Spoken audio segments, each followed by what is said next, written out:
Oral questions. The Honourable Leader of the Opposition. After 9 years, this Prime Minister is not worth the cost, with a 38% increase in homelessness and 1/4 of Canadians skipping meals because of a lack of money. The Bloc voted for $500 billion in centralizing and inflationary spending to add to the another 100,000 public servants and doubling consulting spending. They said they had no choice because the government was going to shut down otherwise. Can the government inform the Bloc that this spending would have been adopted with the NDP regardless of how the Bloc voted?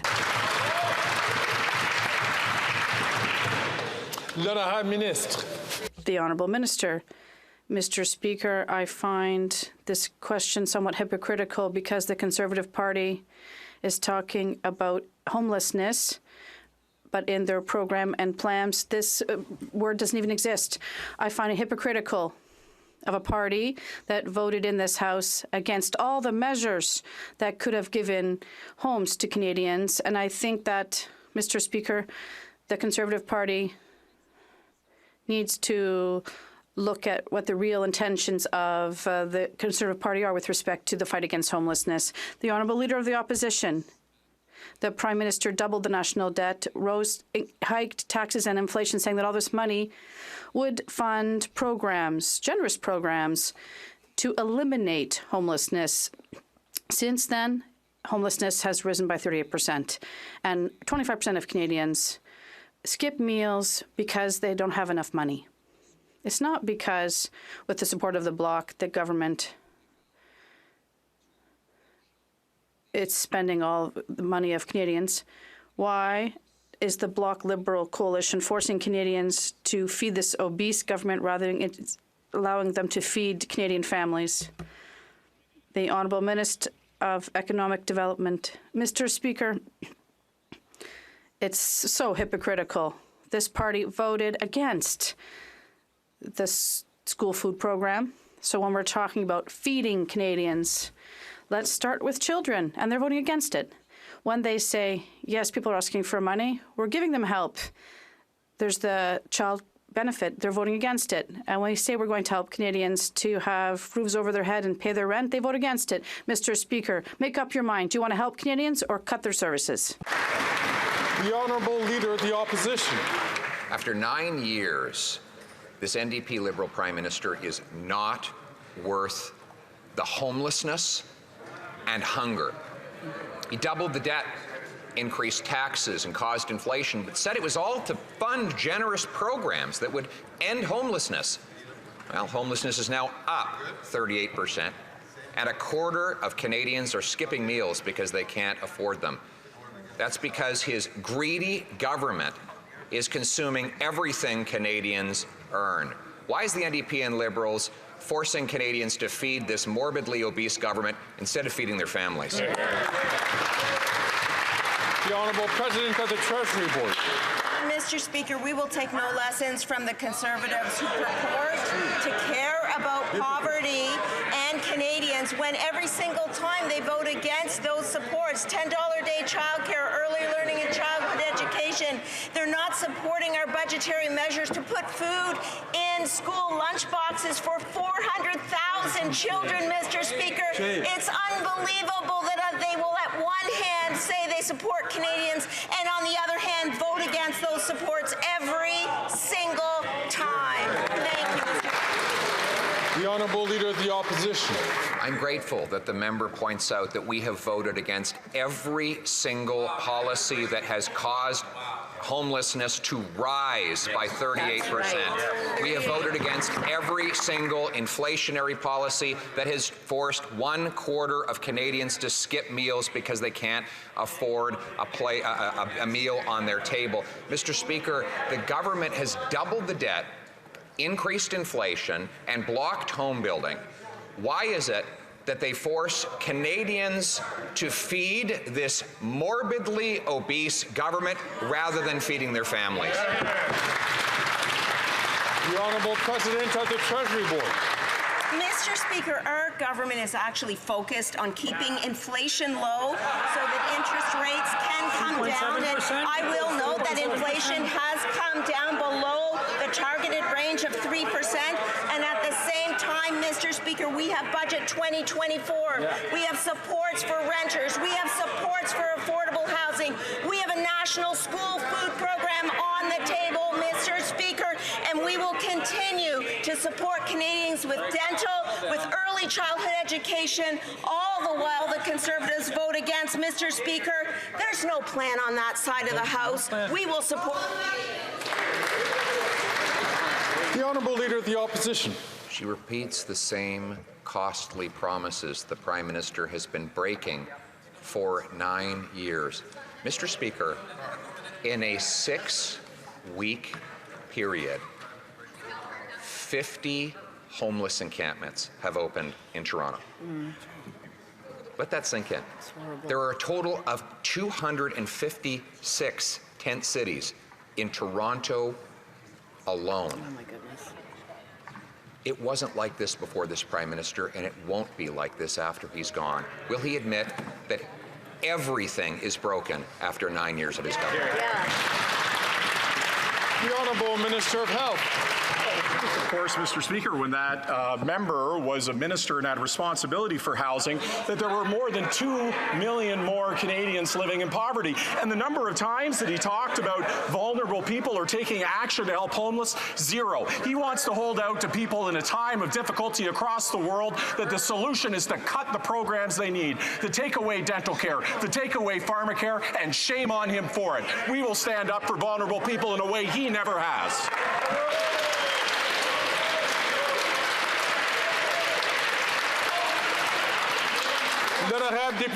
The honourable member for La Prairie. The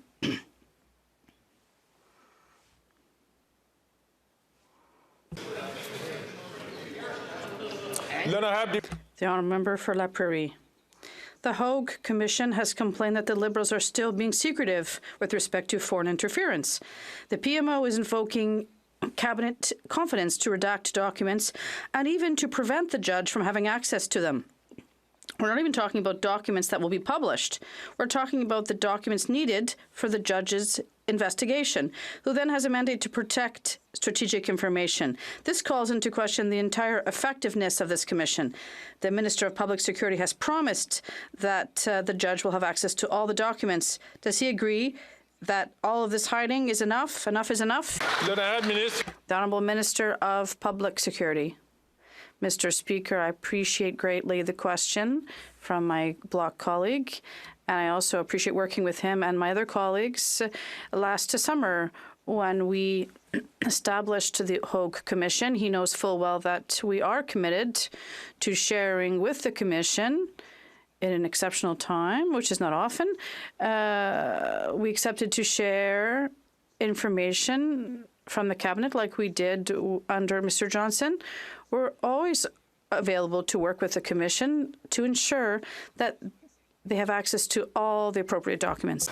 The Honourable Member for La Prairie. They just can't help it. Let me remind you, the reason we created the Hogue Commission was precisely because the Liberals have been covering up foreign interference since day one. The Commission was committed to put an end to all that. And let's get to the bottom of this through a neutral, non-partisan judge. The public doesn't need to read all the confidential information, but the judge does. That's precisely her mandate. If the Commission doesn't have access to all the information, Quebecers will lose confidence in this inquiry. Will the Liberals finally be responsible and above all transparent with the judge? The Honourable Minister of Public Safety. Mr. Speaker, the answer is yes. We will continue to remain transparent and cooperative with the Commission. I agree with my colleague. This is such an exceptional justice, like the Justice Hogue, and is in a good position to give Canadians the trust they need in our institutions. And Canadians have to understand that at all times the government will ensure that the Commission does have access to all the necessary documents to do this important work. And I greatly appreciate the work I was able to do with my friend from La Prairie.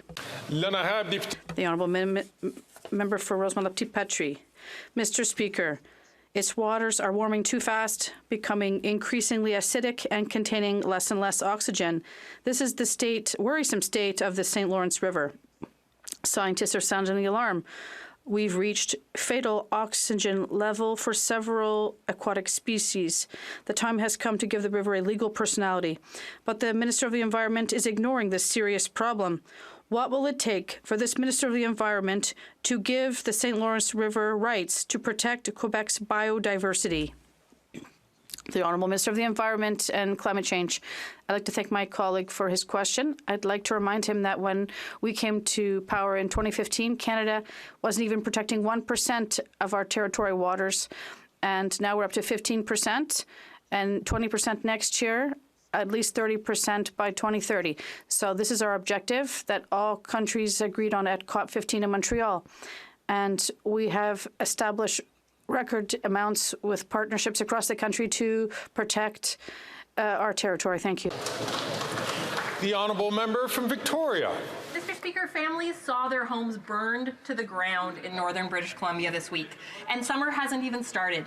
Yet the Conservatives don't seem to think that climate change is real. Yep. And this environment minister offers up nothing but empty words and delays. Yeah. The Liberals refuse to invest the $1 billion needed for a BC watershed security fund that would prevent wildfires and save lives. They knew this wildfire season was going to be devastating for communities, yet they're leaving British Columbians to fend for themselves. Will the government fix their mistake and immediately establish a BC watershed security fund? Yeah.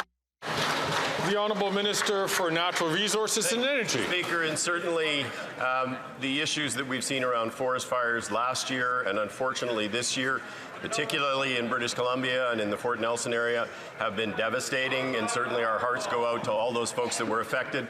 It is the reason why we have set aside $350 million to help provinces procure equipment. It is the reason why we are actually training forest fires, and fundamentally, it is the reason why we have a comprehensive climate plan to ensure that we are addressing the existential threat of climate change. Mr. Speaker, the Conservative Party of Canada has a climate plan. It is to let the planet burn. It is irresponsible. It is shameful.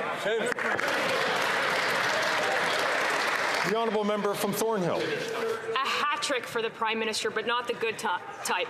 3 reports released in just one day paint a devastating picture of life in Canada after 9 years of this NDP Liberal government. Food Banks Canada, the Salvation Army, and the Parliamentary Budget Officer all say there is more homelessness and there is more hunger. They kept telling us that they're spending our money for our own good, and everything is fine, and it's not their fault. Mr. Speaker, it's been 9 years. That's right. Whose fault is it? The Honourable Parliamentary Secretary. Mr. Speaker, grocery price inflation is coming down. 1.4% in April, down from 1.9% a month before. This is encouraging news, certainly for Canadians, but it's important to know that our government put forward the most comprehensive package of competition reforms in Canadian history. Why? Because more competition equals better prices. But it's a bit rich for the Conservatives to point to food bank lineups when they oppose a national school food program that's going to feed over 400,000 kids across Canada. The honourable member from Thornhill. And 9 years later, it hasn't fed a single child. They just don't get it. The very policies that they have delivered has given us the worst quality of life in half a century, the worst since the last Trudeau ran this place. In the past 3 months, 25% of young adults have had to go to a food bank in this country, 38% more homelessness after they promised to end it, and about 50% of Canadians are worse off this year than they were last year. How does this government have so much money to spare while ordinary Canadians are literally going hungry and homeless? The Honourable Parliamentary Secretary. Quite the statement from the Deputy Leader of the Conservative Party. My advice to her is to actually read the report from the Parliamentary Budget Officer. In that report, she will see that no less than 50,000 Canadians are supported by the National Housing Strategy, specifically the Reaching Home program that they would cut. We know they champion an austerity agenda. This also from the Deputy Leader, who made clear only a few weeks ago on a yacht, no less, Mr. Speaker, that less homes have to be built in Canada. They're siding with the NIMBYs. We want to build more homes, including for the most vulnerable in this country, Mr. Speaker.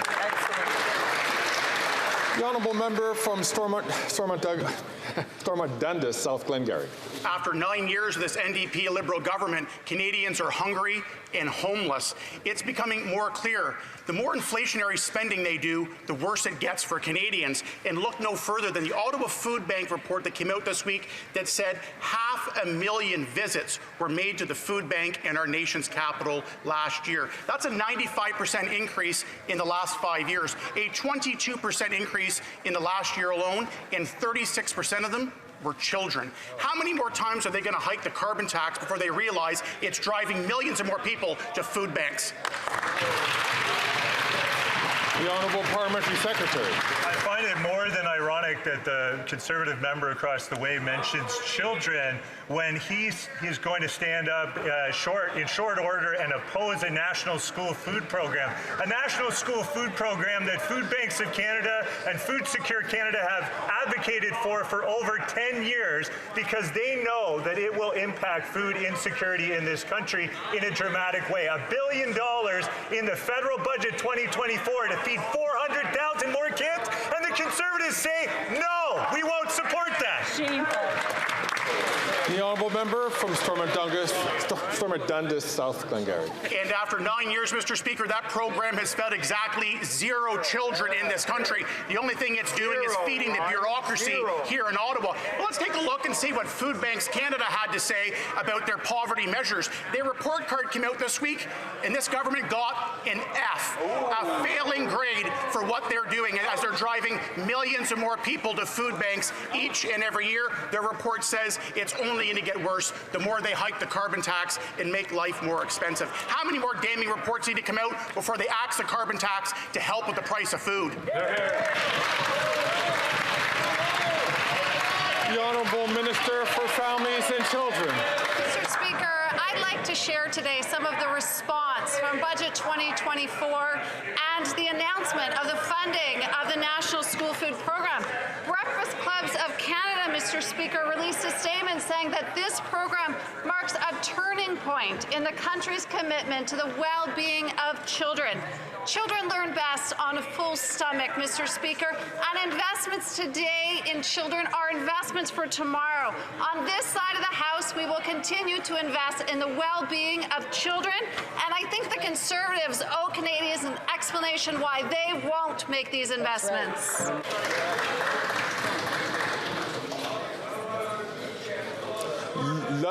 The honourable member for Mégantic-L'Érable.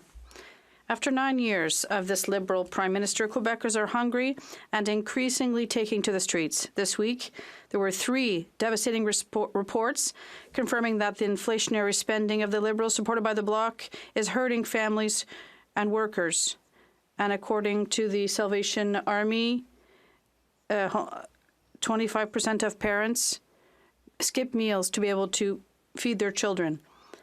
How come the Bloc and this Prime Minister, who aren't worth their salt, preferred to feed this fat federal government rather than Quebecers? The Honourable Minister. Mr. Speaker, once again, I would ask my colleague to tell his colleagues from the Conservative Party to include in their plans, if they're serious about supporting Canadians, the word homelessness, fight against poverty, investing in Canadians. I could give them some ideas, starting by voting in favor of programs that we're establishing to tackle poverty, rent, housing, and feeding children. I think that would be the very base. The honourable member from Mégantic-L'Érable. Mr. Speaker, after 9 years of this Prime Minister, this Liberal government, supported by the Bloc, has caused this crisis, and now they want to be applauded? Mr. Speaker, it's not only responsible, well, because of the $500 billion in inflationary spending that this Prime Minister established and the Bloc supported, which is affecting gas, housing, everything costs more. Many more Canadians are lining up at food banks. They're the one who created this crisis. Will the Prime Minister admit it's time to curb the centralizing government's appetite so that all Quebecers can finally eat well? The Honourable Minister. Mr. Speaker, I'd like to remind people who are listening today and Canadians, if it was up to the Conservative government throughout the biggest pandemic we have experienced, people would have suffered enormously, Mr. Speaker. Today, we're in a better position because a Liberal government was there to support Canadians in their biggest crisis that we have ever seen. And today, what we're asking them is simple. Adopt reform on dental care. Adopt reform on food measures and housing. But they're voting against all of this. The Honourable Minister for Trois-Rivières. Let's go back to the case of the member for Glengarry Prescott Russell. To prevent his dismissal as president of the Association des Parlementaires de la Francophonie, or the APF, the Liberals infiltrated this organization. They signed up massive numbers to boost the number of Liberals from 25 to 112, including a whole bunch of unilingual Anglophones. For the first time, the APF had to send out an agenda in English. It even had to call in interpreters for the unilingual English-speaking Liberals, suddenly enamored with French. The Liberals realized that to protect their colleague from the APF, they're literally anglicizing him. The Honourable Minister, Global Affairs. Canada will always be here to support Francophones internationally. In fact, Canada is the co-founders of the International Association of La Francophonie. I'd like to remind my colleague that is a parliamentary, an assembly, APF, and we are going to continue not only to support this assembly, but also become proud of the fact that it is a great Canadian, a Franco-Ontarian, who is chair of this assembly. So we are here to be French in Quebec and across the country and worldwide.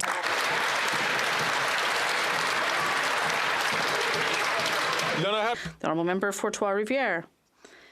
Correction. Just imagine, to protect a Liberal who denies the decline of French in Quebec, and also responsible for the decline of the APF. But the responsibility doesn't end there. All these new French enthusiasts at the APF read the OQLF report yesterday. It ranks Quebec #1 with the lowest proportion of workers using French most often, the federal public service. The Liberals are responsible for the Anglicization machine in Quebec workplaces. When will they stop fueling the decline of French?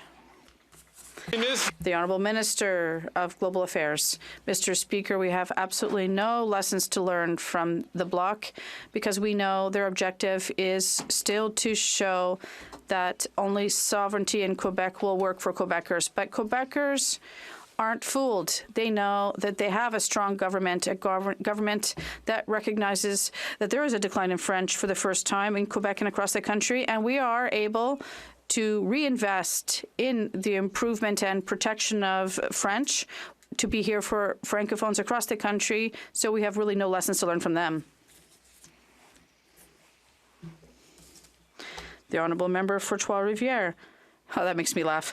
The federal government is Quebec's worst employer for French. Coincidentally, it's the main employer in the Gatineau region. Between 2016 and 2021, the proportion of Gatineau residents working primarily in French fell from 77% to 62%, a drop of 17% in only 4 years. We're talking about Gatineau, Hull-Elmer, Pontiac, La Petite Nation, 4 Liberal MPs. Their public service is the worst workplace in Quebec for French, and coincidentally, French is declining in Gatineau more than elsewhere. Instead of protecting their colleague at the APF, will they protect Francophones in Gatineau? The Honourable Minister, Government House Leader. Mr. Speaker, I am very proud of our Quebec participation in the government's federal public service. We grew Quebec's participation in the federal public service. We are very proud to have public service jobs, and we are also very proud of Quebecers' participation on the other side of the river. So yes, Mr. Speaker, we are a bilingual government that takes care of both official languages on both sides of the river. The Honourable Member from Tobique-Mactaquac. After 9 years of this NDP Liberal government, more Canadians are hungry and homeless. We see it across the country with our own eyes and is now affirmed by Food Banks Canada's latest report. According to the report, nearly 50% of Canadians feel financially worse off compared to last year, and 1 in 4 people are going hungry. I've heard from several food banks that the fastest growing demographics they serve are working families and seniors. Mr. Speaker, the character of a nation is revealed in how it treats its most vulnerable, and Canada is failing them. When will this NDP Liberal government get off their backs, respond to their desperate pleas? How about starting now by axing the carbon tax? The Honourable Parliamentary Secretary. Mr. Speaker, I am glad to see that Conservatives are finally aligning themselves with Food Banks Canada. We saw over a decade of the Harper Conservatives. They did nothing to address food insecurity in Canada. Today, what our government is doing is we're creating more competition in the marketplace, and we're investing in a national school food program, both of which the Conservatives oppose. I don't know how the Conservatives can say they care about struggling Canadians when they oppose and would take food out of the mouths of children. Shameful. The Honourable Member from Tobique-Mactaquac. Mr. Speaker, what an incredibly all-encompassing and comprehensive non-answer that was from the member.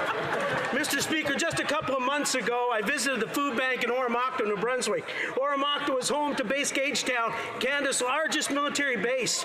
We were shocked when we discovered from the director of the food bank there that they serve upwards of 50 service military members and their families. That's 1 out of every 10 clients they serve. Mr. Speaker, our brave men and women deserve better, and they are asking for this government to do the right thing. It's not more than what they can give right now. Why don't they start by axing the tax and getting off their backs?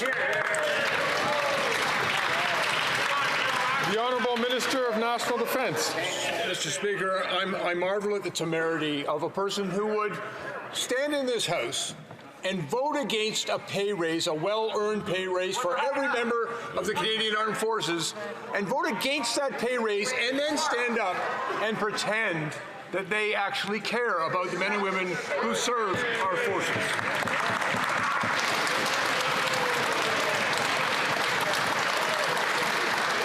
The Honourable Member from Regina Leuven. After 9 long years, this Prime Minister is simply not worth the cost. The numbers out from the Canada Foods Bank are damning.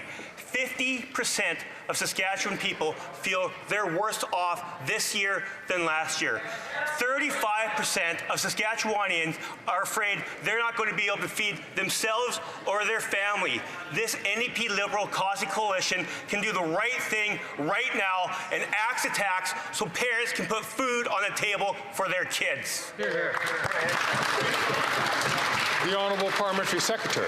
What is clear, Mr. Speaker, is that that member and that party want to ruin the rebate for Canadians. What is also clear, they've mentioned homelessness in this House today. Quite a shock, Mr. Speaker, and hypocritical. If you look at their housing plan, it never mentions homelessness. They don't want to do anything on these things. And if you want to understand the compassion of the party opposite and of their leader specifically, look a few months ago what the leader did. He went to someone's home, stood in front of it, and called it a shack. A member of the working class, Mr. Speaker, that's a respect they have for working people. They're not a serious party, Mr. Speaker.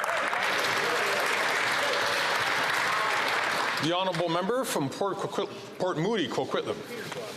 Liberals made the decision to expand the Trans Mountain Pipeline, which will result in 7 times more tanker traffic in Burrard Inlet.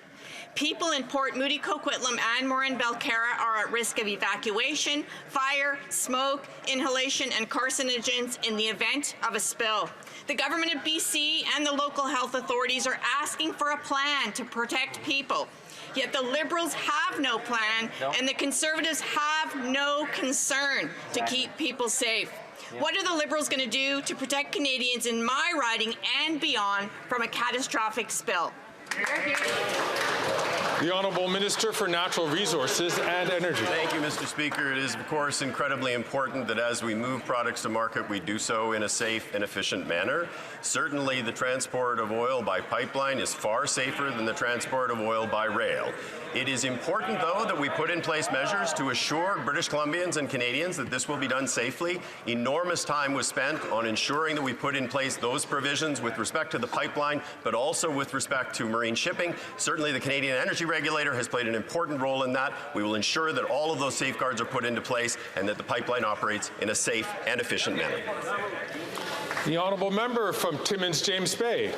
The poisoning of people in Grassy Narrows represents an unprecedented corporate crime. For over 60 years, the government has covered up and protected corporate criminality, and the result has been a never-ending nightmare for people suffering mercury poisoning that impacts everyone, including young children. We now learn that the Dryden Fibre Mill has been dumping sulfates into the Wabigoon River, which has been driving the mercury crisis for a new generation. So what steps will the Minister of Environment take to hold that company to a court, to account, and to work with the people of Grassy Narrows to finally clean up the disaster in the Wabigoon River? Here, here. The Honourable Parliamentary Secretary. Mr. Speaker, what's happening at Grassy Narrows is a tragedy, and all levels of government need to do better. Indigenous Services Canada is supporting several projects that will help meet the needs of the community without leaving home. Budget 2024 also provides an additional $57.5 million for the construction of the Mercury Care Home. This ongoing calamity tragedy at Grassy Narrows is a reminder of what happens if we don't protect our water sources from pollution. That's also why we introduced the First Nations Clean Water Act to make sure First Nations have tools to protect their water sources and hold polluters accountable. The honourable member from Kitchener-Conestoga. Mr. Speaker, in conversations, women, more than men, face being constantly interrupted. When women express their ideas, they often go unrecognized until reiterated by a man. When women push back, they're seen as less likable, and negative labels are disproportionately applied to them. It's critical now, more than ever, that men speak up to defend women's rights and underscore their support for lasting gender equality. Could the Minister of Justice reiterate our government's support on the importance of male allyship and ways our government is addressing this issue? The Honourable Minister of Justice and Attorney General for Canada. Mr. Speaker, I'm an ally and I'm speaking up. I'm speaking up about the epidemic of gender-based violence. I'm speaking up about women having full control over their bodies and their reproductive rights. That includes the right to abortion and the right to free contraception. When we as men make spaces for women's voices, we not only learn, we help create better, more inclusive policies. I urge every man in this chamber from every single party to stand up and to be that ally. The fight for gender equality in this country is a fight for all of us.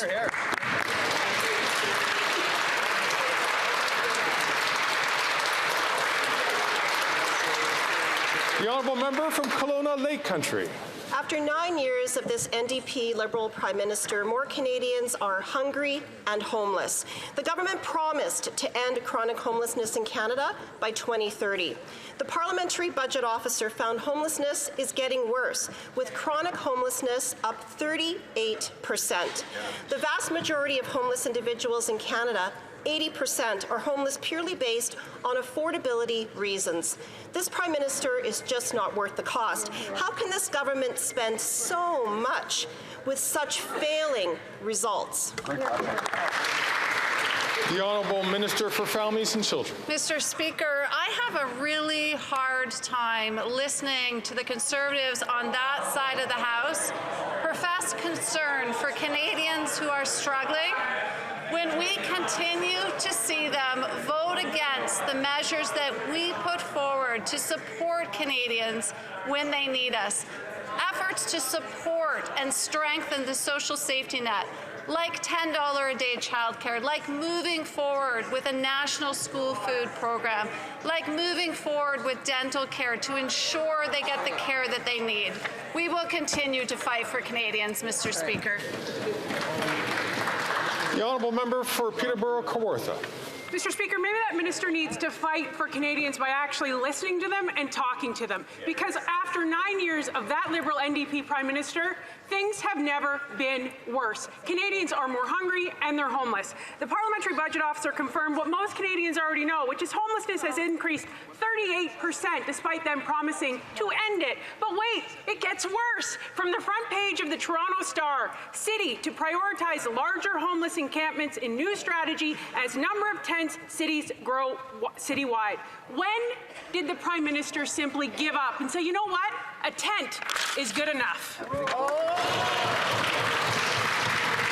The Honourable Minister for Children, for Families, Children and Social Development. Thank you, Mr. Speaker. I've said it again. Once again, we hear the Conservatives stand in this House and and profess their support for Canadians. But I have to tell you, Mr. Speaker, that's not what we see day after day. When we put forward measures like the National School Food Program to ensure 400,000 more children have access to food at school, what do we see, Mr. Speaker? The Conservatives vote against. We put forward the Canada Child Benefit. What do we see, Mr. Speaker? They vote against. We will fight for... The honourable member from South Shore, St. Margaret's. After 9 years, this NDP Liberal Prime Minister is not worth the hunger and the homelessness. This Prime Minister promised to end homelessness. The result of the posturing, long-term homelessness is up 38% because Canadians can't afford a place to live. More Liberal help like this will produce greater misery for Canadians. The NDP Liberal government doesn't understand that you can't spend your way out of a problem. When will the Liberals use common sense and realize that funding gatekeepers does not end homelessness? Hear, hear, hear. The Honourable Parliamentary Secretary. It is a tragedy, Mr. Speaker, any time a Canadian doesn't have a roof over their head. That's unacceptable, and it's incumbent on all of us to live up to the challenge, to work together to make sure this is addressed in a way that's not politicized, Mr. Speaker, but they're not capable of that, as we see. He talks about funding gatekeepers. What he's really talking about is working with, for example, not-for-profit organizations. There's an acquisition fund that we worked with not-for-profits to make possible $1.5 billion. As a result, we will see that program move forward and units of housing kept affordable for everyday people. He's against it, as are they.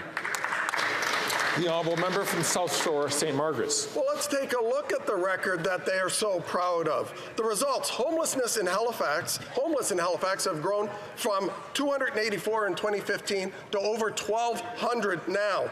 The housing minister gave taxpayer money to Halifax to hire 30 more gatekeeper bureaucrats. After 9 years, the NDP Liberal Prime Minister, there are now over 30 homelessness encampments in Halifax. Again, will the Liberals use common sense and realize that funding gatekeepers does not build homes? Yes. The Honourable Parliamentary Secretary to the Minister of Housing. Mr. Speaker, I point him to the so-called housing plan of the Leader of the Opposition, which says nothing about homelessness. So they can talk about this, but we know how serious they are. They're not serious at all. The gatekeepers that he talks about in this case are really municipal officials, mayors and councillors, for example, and others, who have seen in Halifax, in London, Ontario, in Brampton, across the country, 170 plus communities who understand that zoning changes are fundamental to getting more homes built. Missing middle housing, excuse me, Mr. Speaker, fourplexes, duplexes, triplexes, all of that is made possible, and they're against it, Mr. Speaker. The honourable member for Drummond. Today we're here debating federal encroachment on Quebec and provincial jurisdictions, and one striking example is the research chairs. The federal government is meddling in higher education and determining which fields of study our universities should put first if they want to get their share of the funding. Worse still, with their EDI criteria, Ottawa is deciding not only what subjects will be studied, but who teaches them. Ottawa is literally taking control over our universities. Why doesn't Ottawa let universities hire professors on their own based solely on merit? The Honourable Minister. That's so rich, Mr. Speaker. We thought the Bloc was going to pick a fight in other areas, but now it's even the universities. We invested $3.5 million in science all across the country in our last budget to help researchers and professors in our universities. Mr. Speaker, the Bloc should be delighted that we're investing in research and science. We know that people at home are delighted about that, and we will continue to invest in science in Canada. The honourable member for Drummond. People are delighted, but not by answers like that. Isabelle Haché gave the example of 2 computer science professor positions at UW, one open strictly to sexual and gender minorities, and the other only to racialized minorities. Forget about merit. It's like the case of a biology professor at Laval University 2 years ago. Who cares about qualifications? The university explained that they were simply complying with federal requirements. Ottawa has it wrong. You don't fight discrimination by discriminating. When are they going to put an end to these criteria that do more harm to universities than good for inclusion? The Honourable Minister of Innovation and Science. I want to make sure Quebecers watch. I bet you Quebecers are pulling their hair out. Imagine the Bloc is picking a fight over science. Imagine that. I think they're at the back of their playbook if they're finally deciding, oh, now it's time to pick a fight about funding for science. Mr. Speaker, we will continue to invest in our universities, in research and development, in science. We will help our young people because we know that today's science builds tomorrow's economy. We will continue investing in science, Mr. Speaker. The Honourable Member for Beauce. Mr. Speaker, after 9 years of this Prime Minister, overspending and anti-farm policies are pushing more and more farmers into bankruptcy. According to the UPA, 1 in 5 farms can no longer afford to pay off their debt. With the help of the Bloc, the government is stifling our agricultural sector by blocking Bill C-234 and voting for more centralizing and inflationary spending. When will this government take our agricultural sector seriously and give it a break so it can feed our already starving population? The Honourable Minister and Government House Leader. Mr. Speaker, the Conservative Party knows full well that the price on pollution does not apply to Quebec, and he only needs to step forward 4 rows to speak to his leader if he wants to see Bill C-234 passed here in the House. It's the leader of the official opposition who determines the fate of that bill. The Honourable Member for Beauce. Mr. Speaker, what a typical response from the Liberal minister. They sit in their limos, out of touch with reality. Quebecers and Canadians are starving, thanks to this Prime Minister and the Bloc. Clearly, they're not worth the cost. In my region, food bank use is at an all-time high, 1 in 4 people. Over the past year, 10% of farms in the Chaudière-Appalaches region have gone under. When will this government finally get it and give our farmers the help they need? The Honourable Minister of Tourism. Mr. Speaker, as you know, I'm also responsible for economic development in the regions of Quebec. And if there's one thing that can help all the regions, it's agriculture. We have supported the processing and the transformation of farms, the green transition, to make sure they contribute to net zero. Mr. Speaker, we are present in and operating in all areas of Quebec, and we will continue to be there to support this transition. The Honourable Member for Chicoutimi-Le-Fjord. Mr. Speaker, after 9 years of this Prime Minister, more and more Quebecers are hungry and homeless. The inflation crisis hitting Canadians is the result of the centralizing and inflationary spending of this government, which is 100% Bloc-backed. The Bloc, which claims to defend the interests of Quebecers, voted in favor of $500 billion in budgetary appropriations, which are fueling inflation. So it's not just this Prime Minister who's not worth the cost, it's the Bloc too.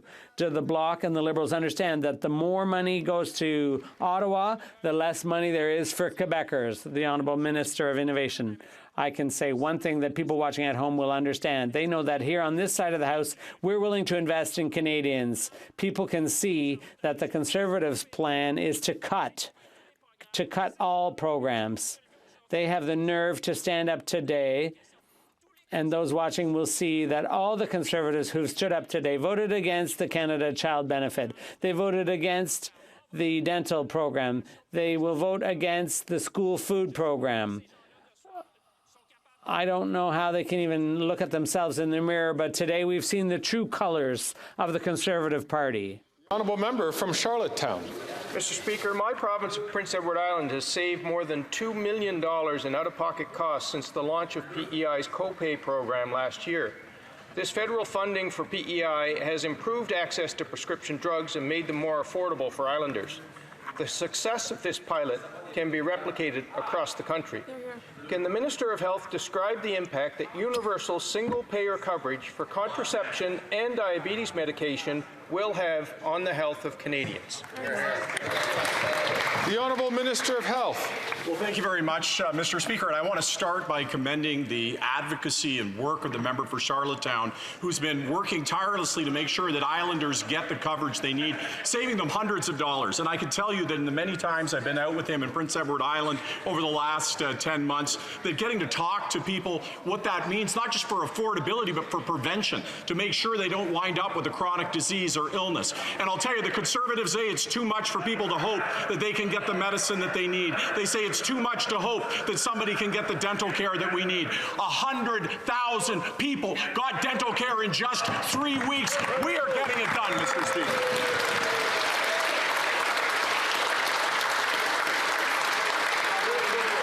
The Honourable Member from Leeds Grenville, Thousand Islands and Rideau Lakes. At his billion-dollar green slush fund, the Prime Minister's hand-picked chair is being investigated for lining her own pockets and resigned in disgrace. After 9 years of this NDP Liberal government, this Prime Minister clearly isn't worth the cost or that corruption.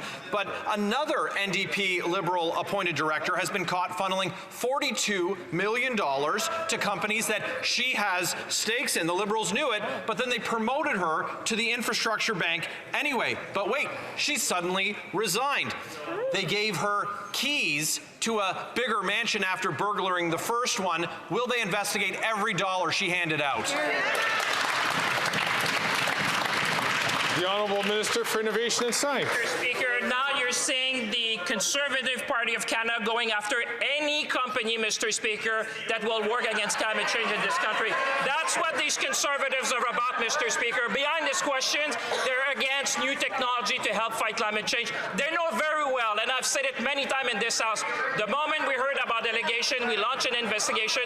The chair has resigned, the CEO has resigned. We are investigating. We're going to make sure that every dollar, Mr. Speaker, that is spent is going to be well spent. We're going to restore governance, we're going to restore confidence, and we're going to keep investing in Canadian companies, Mr. Speaker.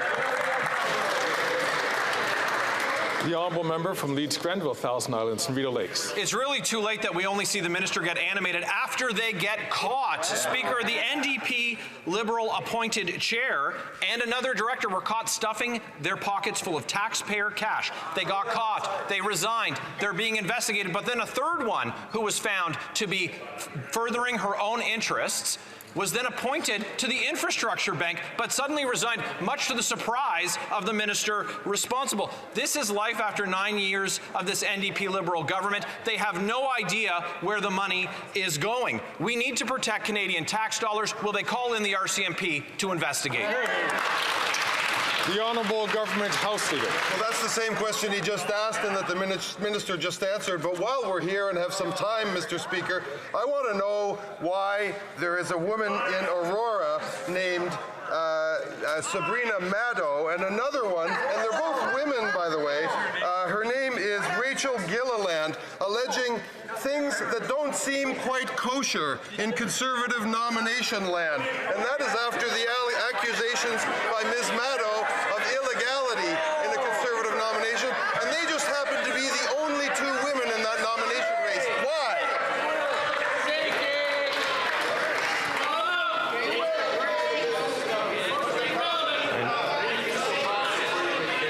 Order. I know that all honourable members, all ministers. Order. I know that all members and especially all ministers understand that, of course, that when questions are asked, it should be about the administration of the government or the committees. And it's the same thing which is expected of ministers to respond to the administration of government. The honourable member from Vancouver Quadra. Oh, excuse me, I've made a mistake. The honourable member from St. Albert, Edmonton. Speaker, after the Prime Minister got caught turning a blind eye to Beijing's interference in our elections, his government was dragged kicking and screaming into calling a public inquiry.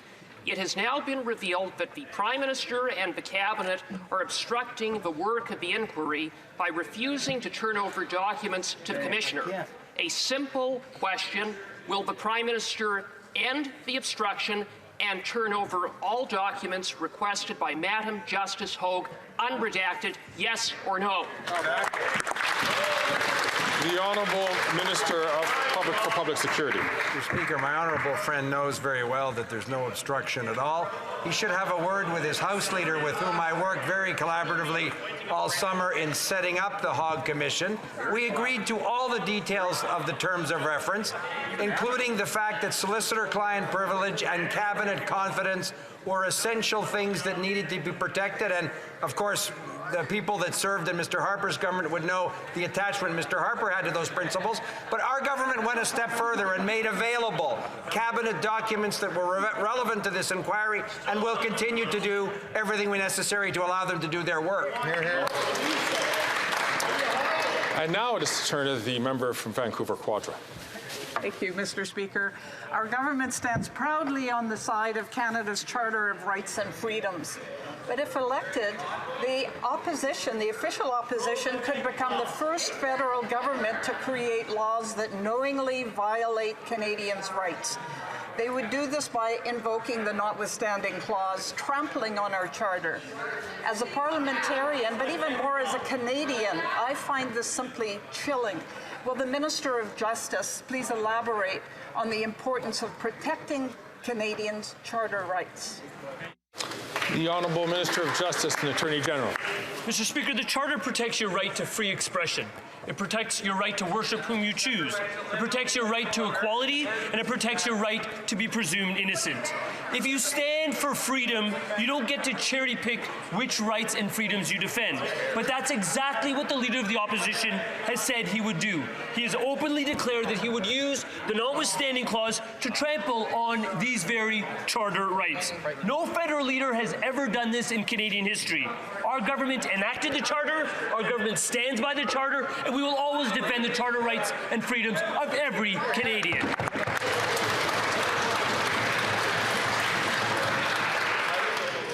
The Honourable Member from Skeena, Bulkley Valley.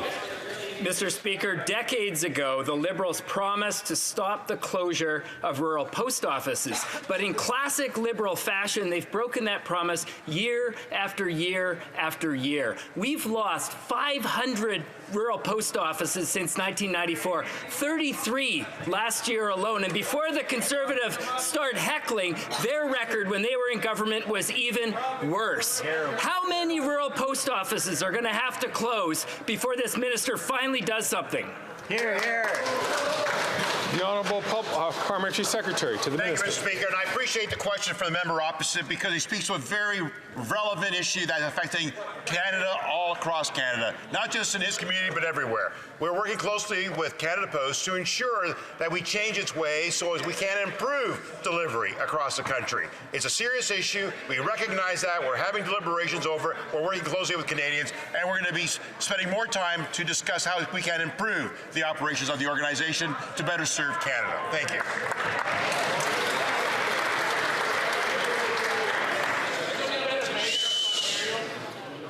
The Honourable Member from Spadina, Fort York.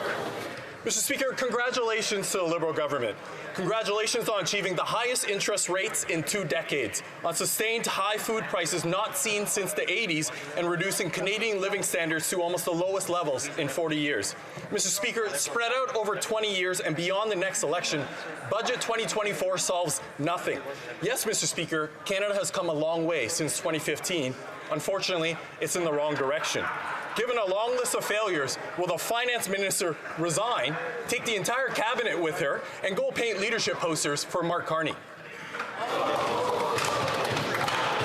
The Honourable President of the Treasury Board. Mr. Speaker, our government is focused on keeping inflation low so that interest rates can come down. We have a fiscally responsible plan, and we will continue to maintain strong economic indicators, a AAA credit rating, the lowest net debt to GDP ratio in the G7, all the while having supports for Canadians in Budget 2024, such as affordable housing, such as ECE and early childhood learning, such as supports for a national school food program. Mr. Speaker, we have a comprehensive plan and we're compassionate. Thank you.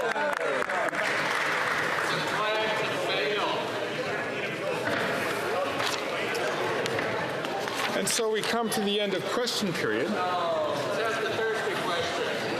And I'm going to ask all members to take their conversations outside before we hear la déclaration hebdomadaire de la nation. It is now time for the weekly statement.